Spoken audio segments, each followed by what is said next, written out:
ಸ್ನೇಹಿತರೆ ನಮಸ್ಕಾರ. Bros life YouTube ಚಾನಲ್ನ ಮತ್ತೊಂದು ಲೇಟೆಸ್ಟ್ ವಿಡಿಯೋಗೆ ನಿಮಗೆಲ್ಲರಿಗೂ ಸ್ವಾಗತ. ಕಳೆದ ಒಂದು 4-5 ದಿನಗಳಿಂದ ನನಗೆ ವಿಡಿಯೋ ಮಾಡೋಕ್ಕಾಗಿರಲಿಲ್ಲ. ಸೊ ಇದು ನನ್ನ ಲೇಟೆಸ್ಟ್ ವಿಡಿಯೋ. ಸೊ ಹಿಂದಿನ ವಿಡಿಯೋದಲ್ಲಿ ನಾನು ಹೊರಗಡೆ ಎಲ್ಲೂ ನಾನು ಶೂಟ್ ಮಾಡೋಕ್ಕೆ ಹೋಗಿಲ್ಲ. ಸೊ ಸಾಧ್ಯವಾದಷ್ಟು ಒಂದು ಬಿಸ್ನೆಸ್ ಐಡಿಯಾಸ್ಗಳ ಬಗ್ಗೆ ನಾನು ಮನೆಯಲ್ಲೇ ಕೂತು ಈ ಒಂದು ವಿಡಿಯೋನ ನಿಮಗೆ ಒಂದು ಸ್ಮಾರ್ಟ್ ಬಿಸ್ನೆಸ್ ಐಡಿಯಾಗಳನ್ನ ನಾನು ನಿಮಗೆ ಸಿಂಪಲ್ಲಾಗಿ ಸ್ಟ್ರಾಟಜಿಕ್ಕಾಗಿ ತಿಳಿಸ್ಕೊಡ್ಬೇಕು ಅಂತೇಳಿ ಡಿಸೈಡ್ ಮಾಡಿ ನಾನು ನಿಮಗೆ ತಿಳಿಸ್ಕೊಡ್ತಾ ಇದ್ದೀನಿ. ಸೊ ನಿಮಗೇನಾದರೂ ಈ ವಿಡಿಯೋ ಇಷ್ಟ ಆದರೆ ನೀವು ನಿಮ್ಮ ಸ್ನೇಹಿತರೊಂದಿಗೆ ಹಂಚ್ಕೊಳ್ಳಿ, ಫೇಸ್ಬುಕ್ಕು ವಾಟ್ಸಪ್ಪಲ್ಲಿ ಹಂಚ್ಕೊಳ್ಳಿ. ಹಾಗೆಯೇ ನನ್ನ ಯೂಟ್ಯೂಬ್ ಚಾನಲ್ನ ಇನ್ನೂ ನೀವು ಮಂಡ್ಯ ಹುಡುಗನ ಯೂಟ್ಯೂಬ್ ಚಾನಲ್ನ ನೀವು ಇನ್ನೂ ಸಬ್ಸ್ಕ್ರೈಬ್ ಮಾಡಿಲ್ಲ ಅಂದರೆ ಈಗಲೇ ಸಬ್ಸ್ಕ್ರೈಬ್ ಮಾಡ್ಕೊಳ್ಳಿ.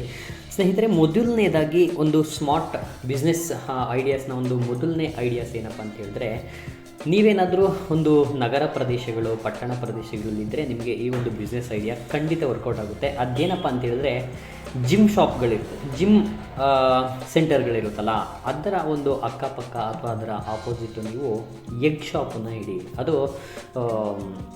ಬೇಯಿಸಿರೋ ಎಗ್ ಶಾಪ್ ಆಗಿರ್ಬೋದು, ಜೊತೆಗೆ ಹಸಿ ಮೊಟ್ಟೆಗಳನ್ನ ಮಾರೋದಾಗಿರ್ಬೋದು. ಇಂಥದ್ದೊಂದು ಶಾಪ್ ಇಟ್ಟರೆ ನಿಮಗೆ ಖಂಡಿತ ಒಂದು ವರ್ಕೌಟ್ ಆಗುತ್ತೆ ಈ ಒಂದು ಬಿಸ್ನೆಸ್ ಅಂತಲೇ ಹೇಳ್ಬೋದು. ಯಾಕಂತೇಳಿದ್ರೆ ಜಿಮ್ಗೆ ಹೋಗೋರೆಲ್ಲ ಹೈ ಪ್ರೋಟೀನ್ ಡಯಟ್ಸ್ಗೆ ಅವರು ಪ್ರಿಫರ್ ಮಾಡ್ತಾರೆ. ಸೊ ಹಾಗೆಯೇ ಬಾಯ್ಲ್ಡ್ ಎಗ್ಸ್ ಆಗಿರ್ಬೋದು, ಆಮ್ಲೆಟ್ಸ್ ಆಗಿರ್ಬೋದು, ಹಾಗೆಯೇ ಅದ್ರ ಜೊತೆಗೆ ಒಂದು ಎಗ್ ಶಾಪ್ ಜೊತೆಗೆ ನೀವು ಹೈ ರಿಚ್ ಪ್ರೋಟೀನ್ ರಿಚ್ ಸ್ನ್ಯಾಕ್ಸ್ಗಳನ್ನ ಸಹ ನೀವು ಅದ್ರ ಜೊತೆಗೆ ಮಾರ್ಬೋದು. ಸೊ ಈ ಒಂದು ಐಡಿಯಾಗಳನ್ನ ನೀವು ಉಪಯೋಗಿಸಿದ್ರೆ ಖಂಡಿತ ನೀವು ಜಿಮ್ ಸೆಂಟರ್ ಆಪೋಸಿಟು ಅಥವಾ ಅಕ್ಕಪಕ್ಕ ಈ ಒಂದು ಎಗ್ ಶಾಪನ್ನು ಇಟ್ಟರೆ ಖಂಡಿತ ವರ್ಕೌಟ್ ಆಗುತ್ತೆ, ಮೊದಲನೇದಿದು. ಸೊ ನಂತರದಲ್ಲಿ ಒಂದು ನಿಮಗೆ ವರ್ಕೌಟ್ ಆಗೋ ಇನ್ನೊಂದು ಸ್ಮಾರ್ಟ್ ಬಿಸ್ನೆಸ್ ಐಡಿಯಾ ಏನಪ್ಪ ಅಂತ ಹೇಳಿದ್ರೆ, ಬಾರ್ಬರ್ ಶಾಪನ್ನು, ಕಾರ್ ವಾಶ್ ಸೆಂಟರ್ಗಳು ಅಥವಾ ಈ ಯಾವುದಾದ್ರೂ ಗ್ಯಾರೇಜ್ ಶಾಪ್ಗಳು, ಇಲ್ಲಿ ನೀವು ಬಾರ್ಬರ್ ಶಾಪನ್ನು ತೆಗೆದ್ರೆ ನಿಮಗೆ ವರ್ಕೌಟ್ ಆಗುತ್ತೆ ಅಂತ ಕೆಲವರು ಹೇಳ್ತಾರೆ. ಸೊ ಇದರಲ್ಲಿ ಬಾರ್ಬರಿಂಗ್ ಒಂದು ಸೇವೆಯನ್ನು ನೀಡುವಂಥವ್ರು ಯಾರು ಪರಿಣಿತರಿದ್ದೀರೋ ಅಂಥವರು ಈ ಒಂದು ಬಾರ್ಬರ್ ಶಾಪನ್ನು ಕಾರ್ ವಾಶ್ ಸೆಂಟರ್ಗಳ ಹತ್ರ ಅಥವಾ ಗ್ಯಾರೇಜ್ಗಳ ಹತ್ರ ನೀವು ಸುತ್ತಮುತ್ತ ಏನಾದರೂ ಇಟ್ಟರೆ ಇದೊಂದು ವರ್ಕೌಟ್ ಆಗುತ್ತೆ ಅಂತಲೇ ಹೇಳ್ಬೋದು. ಯಾಕಂತ ಹೇಳಿದ್ರೆ ಕಸ್ಟಮರ್ಸು ಕಾರ್ಗಳನ್ನ ವಾಶಿಗೆ ಬಿಟ್ಟು ಅಥವಾ ಗ್ಯಾರೇಜಿಗೆ ಬಿಟ್ಟು ವೆಯ್ಟ್ ಮಾಡೋದ್ರ ಬದಲು ಯಾವುದಾದ್ರೂ ಒಂದು ಕೆಲಸಗಳನ್ನ ಮಾಡ್ಕೊಳ್ಳೋಕ್ಕೆ ಅವರು ಹುಡುಕ್ತಾರೆ. ಸೊ ಅಂಥದ್ರಲ್ಲಿ ಹೇರ್ ಕಟ್ ಆಗಿರ್ಬೋದು ಅಥವಾ ಸೇವಿಂಗ್ ಆಗಿರ್ಬೋದು, ಇಂಥದಕ್ಕೆ ಅವರು ಪ್ರಿಫರ್ ಮಾಡಿ ಆ ಒಂದು ಕೆಲಸನ ಮುಗಿಸ್ಕೋಬೋದು. ಜೊತೆಗೆ ಆದ್ದರಿಂದ ಬಾರ್ಬರ್ ಶಾಪನ್ನು ಈ ಕಾರ್ ವಾಶ್ ಸೆಂಟರ್ಗಳು, ಗ್ಯಾರೇಜ್ ಹತ್ರ ಇಡ್ಬೋದು ಅಂತಲೇ ಹೇಳ್ಬೋದು. ಸೊ ಅವ್ರಿಗೂ ಟೈಮ್ ಸೇವ್ ಆಗುತ್ತೆ, ನಿಮಗೂ ಸಹ ವರ್ಕೌಟ್ ಆಗುತ್ತೆ. ಸೊ ಇನ್ನು ನೆಕ್ಸ್ಟು ಸ್ಮಾರ್ಟ್ ಬಿಸ್ನೆಸ್ ಒಂದು ಐಡಿಯಾಸಲ್ಲಿ ನೆಕ್ಸ್ಟು ನಿಮಗೆ ಒಂದು ವರ್ಕೌಟ್ ಆಗೋಂಥದ್ದು ಇನ್ನೊಂದೇನಪ್ಪ ಅಂತ ಹೇಳಿದ್ರೆ, ಕಾರ್ ವಾಶ್ ಸೆಂಟರ್ಗಳನ್ನ, ನಾನು ಕಾರ್ ವಾಶ್ ಸೆಂಟರ್ ಹತ್ರ ಬಾರ್ಬರಿಂಗ್ ಶಾಪ್ ಇಡ್ಬೋದು ಅಂತ ಹೇಳ್ತೆ. ಹಾಗೆಯೇ ಕಾರ್ ವಾಶ್ ಸೆಂಟರ್ಗಳನ್ನೇ ಒಂದು ಬಿಸ್ನೆಸ್ ಆಗಿ ಇಟ್ಕೋಬೋದು. ಅದೇ ಎಲ್ಲಿ ಅಂತ ಹೇಳಿದರೆ ಶಾಪಿಂಗ್ ಮಾಲ್ಗಳ ಹತ್ರ. ಈ ಶಾಪಿಂಗ್ ಮಾಲ್ ಅಕ್ಕಪಕ್ಕದಲ್ಲಿ ಅಥವಾ ಶಾಪಿಂಗ್ ಮಾಲ್ ಒಳಗಡೆ ನಿಮಗೇನಾದರೂ ಅವಕಾಶ ಸಿಕ್ಕಿದ್ರೆ, ಅಲ್ಲಿ ಅವಕಾಶಗಳಿದ್ದರೆ ನಗರ ಪಟ್ಟಣ ಪ್ರದೇಶಗಳಲ್ಲಿರೋರು ಶಾಪಿಂಗ್ ಮಾಲ್ ಅಕ್ಕಪಕ್ಕನೇ ಒಂದು ಕಾರ್ ವಾಶ್ ಸೆಂಟರ್ನ ಇಟ್ಟರೆ ನಿಮಗೆ ಖಂಡಿತ ವರ್ಕೌಟ್ ಆಗುತ್ತೆ. ಯಾಕಂತ ಹೇಳಿದ್ರೆ ಮಾಲ್ಗಳಿಗೆಲ್ಲ ಒಂದು ತುಂಬ ಜನ ಬರ್ತಾ ಇರ್ತಾರೆ, ಹೋಗ್ತಾ ಇರ್ತಾರೆ. ಏನೋ ಹೈ ಪ್ರೊಫೈಲು ಮತ್ತು ಶ್ರೀಮಂತರುಗಳು, ಮಿಡಲ್ ಕ್ಲಾಸ್ ಫ್ಯಾಮಿಲಿಯವರು, ಕಾರ್ ಇರೋರೆಲ್ಲ ಬರ್ತಾ ಇರ್ತಾರೆ. ಸೊ ಅಲ್ಲಿ ನೀವು ಶಾಪಿಂಗ್ ಮಾಲ್ಗಳ ಅಕ್ಕಪಕ್ಕ ಅಥವಾ ಅಲ್ಲೇ ನೀವು ಕಾರ್ ವಾಶ್ ಸೆಂಟರ್ ಇಟ್ಟರೆ ಅಲ್ಲೇ ನಿಮಗೆ ಈ ಒಂದು ಬಿಸ್ನೆಸ್ ಐಡಿಯಾ ಖಂಡಿತ ವರ್ಕೌಟ್ ಆಗುತ್ತೆ. ಸೊ ಇದೆಲ್ಲ ಒಂದು ಸ್ಮಾರ್ಟ್ ಬಿಸ್ನೆಸ್ಸು ಐಡಿಯಾಸ್ಗಳಿದು. ಸೊ ಜಾಸ್ತಿ ಬಂಡವಾಳ ಹಾಕೋಂಗಿಲ್ಲ, ಹೆಚ್ಚು ದುಡಿಮೆನ ನೀವು, ಅದರಲ್ಲೂ ವೀಕೆಂಡ್ಸಲ್ಲಂತೂ ಹೆಚ್ಚು ದುಡಿಮೆನ ನೀವು ಕಾಣ್ಬೋದು ಈ ಒಂದು ಸ್ಪಾಟ್ ಬಿಸ್ನೆಸ್ ಐಡಿಯಾಗಳಿಂದ.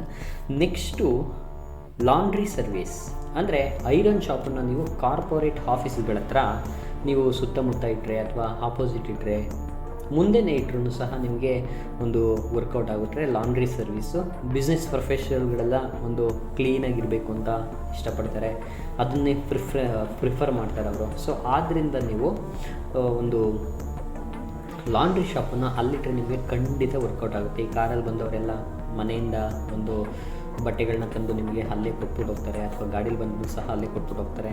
ಸೊ ಅಂದರೆ ಅವ್ರಿಗೆ ಬೇರೆಲ್ಲೋ ಹೋಗೋದು ತಪ್ಪುತ್ತೆ. ಅವರ ಒಂದು ವರ್ಕ್ ಮಾಡೋ ಪ್ಲೇಸಲ್ಲೇ ಹತ್ತಿರದಲ್ಲೇ ಸೇವೆ ಪಡ್ಕೊಂಡು ಹೋಗೋ ಒಂದು ಐಡಿಯಾಸ್ಗಳಿರುತ್ತೆ. ಸೊ ಅವ್ರಿಗೂ ಟೈಮ್ ಸೇವ್ ಆಗುತ್ತೆ, ನಿಮಗೂ ವರ್ಕೌಟ್ ಆಗುತ್ತೆ. ಅದರಿಂದ ಲಾಂಡ್ರಿ ಸರ್ವಿಸ್ ಶಾಪ್ಗಳನ್ನ ನೀವು ಕಾರ್ಪೊರೇಟ್ ಆಫೀಸ್ ಹತ್ರ ಇಟ್ಟರೆ ವರ್ಕೌಟ್ ಆಗುತ್ತೆ. ಸೊ ಲಿಸ್ಟಲ್ಲಿರೋ ಒಂದು ಲಾಸ್ಟ್ ಒಂದು ಬಿಸ್ನೆಸ್ ಐಡಿಯಾಸ್ ಏನಪ್ಪ ಅಂತ ಹೇಳಿದ್ರೆ ನಾನು ಹೇಳೋಕೊಟ್ಟಿರೋದು ಚಿಲ್ಡ್ರನ್ಸ್ ಹಾಸ್ಪಿಟಲ್ಸ್ಗಳು ಅಥವಾ ಈ ಶಾಲಾ ಮಕ್ಕಳುಗಳು ಅಂದರೆ ಕಾನ್ವೆಂಟ್ಗಳಿರುತ್ತಲ್ಲ ಆ ಒಂದು ಸುತ್ತಮುತ್ತ ನೀವು ಟಾಯ್ಸ್ ಶಾಪ್ಗಳನ್ನ ನೀವು ಇಟ್ಟರೆ ಖಂಡಿತ ವರ್ಕೌಟ್ ಆಗುತ್ತೆ. ಯಾಕಂದರೆ ಮಕ್ಕಳುಗಳು ಸಣ್ಣ ಮಕ್ಕಳಿಂದ ಹಿಡಿದು ಕಾನ್ವೆಂಟ್ಗೆ ಹೋಗೋ ಮಕ್ಕಳು ತನಕನೂ ಕೂಡ ಅವ್ರಿಗೆ ಗೊಂಬೆಗಳು ಅಂದರೆ ತುಂಬ ಇಷ್ಟ ಆಗುತ್ತೆ. ಅವಾಗ ತಗೋಬೇಕು, ವೆರೈಟಿ ಗೊಂಬೆಗಳನ್ನ ತೊಗೊಂಡು ನಾನು ಆಟ ಆಡಬೇಕು ಅನ್ನೋ ಒಂದು ಉತ್ಸಾಹ ಅವ್ರಿಗಿರುತ್ತೆ ಮತ್ತು ಆಸೆ ಇರುತ್ತೆ. ಸೊ ಆದ್ದರಿಂದ ಪೇರೆಂಟ್ಸ್ಗಳು ಸಹ ಮಕ್ಕಳಿಗೆ ಅಂದಾಗ ಅವ್ರಿಗೇನು ಬೇಕೋ ಅದನ್ನು ಕೊಡಿಸೋದೊಂದು ಪ್ರಿಫರ್ ಖಂಡಿತ ಯಾವಾಗಲೂ ಮಾಡ್ತಾರೆ. ಸೊ ಆದ್ದರಿಂದ ನೀವು ಗೊಂಬೆಗಳ ಒಂದು ಅಂಗಡಿನ ಶಾಪನ್ನು ನೀವು ಟಾಯ್ಸ್ ಶಾಪನ್ನು ನೀವು ಚಿಲ್ಡ್ರನ್ಸ್ ಹಾಸ್ಪಿಟಲ್ ಸುತ್ತಮುತ್ತ ಅಥವಾ ಆಪೋಸಿಟು ಅಲ್ಲೇ ಇಟ್ಟರೆ ಇನ್ನೂ ಒಳ್ಳೆಯದು. ಅಲ್ಲಿ ಅಥವಾ ಕಾನ್ವೆಂಟ್ಗಳ ಸುತ್ತಮುತ್ತ ಶಾಲೆಗಳ ಒಂದು ಸುತ್ತಮುತ್ತ ಇಟ್ಟರೂ ಸಹ ನಿಮಗೆ ಈ ಒಂದು ಸ್ಮಾರ್ಟ್ ಬಿಸ್ನೆಸ್ ಐಡಿಯಾಗಳು ವರ್ಕೌಟ್ ಆಗುತ್ತೆ. ಇದಿಷ್ಟು ನಾನು ಇವತ್ತು ಇಂದಿನ ವಿಡಿಯೋದಲ್ಲಿ ಹೇಳಬೇಕು ಅಂದ್ಕೊಂಡಿದ್ದ ಒಂದು smart business ideas, smart profit ಹಾಗೆ ಸ್ಮಾರ್ಟ್ ಲೊಕೇಶನ್ಗಳಲ್ಲಿ ಈ ಒಂದು ಬಿಸ್ನೆಸ್ ಐಡಿಯಾಗಳನ್ನ ಹೇಳಬೇಕು ಅಂದ್ಕೊಂಡಿದ್ದೆ. ಸೊ ಹೇಳಿದ್ದೀನಿ. ಸೊ ನಿಮಗೆ ಈ ವಿಡಿಯೋ ಇಷ್ಟ ಆಗಿದ್ದರೆ ತಪ್ಪದೇ ಲೈಕ್ ಮಾಡಿ, ಕಮೆಂಟ್ ಮಾಡಿ. ನೀವೇನಾದರೂ ಬಿಸ್ನೆಸ್ ಐಡಿಯಾಸ್ನ, ಸ್ಮಾರ್ಟ್ ಬಿಸ್ನೆಸ್ ಐಡಿಯಾಸ್ನ ನಿಮ್ಮಲ್ಲೂ ಇದ್ದರೆ ಬೇಕಾದ್ರೆ ಕಾಮೆಂಟ್ ಬಾಕ್ಸಲ್ಲಿ ಕಮೆಂಟ್ ಮಾಡೋದ್ರ ಮೂಲಕ ನಮ್ಮ ವೀಕ್ಷಕರಿಗೆ ನೀಡ್ಬೋದು. ಸೊ ಇನ್ನೂ ಸಬ್ಸ್ಕ್ರೈಬ್ ಮಾಡಿಲ್ಲ ಅಂದರೆ ಸಬ್ಸ್ಕ್ರೈಬ್ ಮಾಡಿಕೊಂಡು ಸಪೋರ್ಟ್ ಮಾಡಿ. ಮಂಡ್ಯ ಹುಡುಗನ ಯೂಟ್ಯೂಬ್ ಚಾನಲ್ ಬ್ರೋಸ್ ಲೈಫ್ಗೆ ಅವಾಗ ಭೇಟಿ ನೀಡ್ತೀರಿ. ಧನ್ಯವಾದಗಳು. ಬಾಯ್.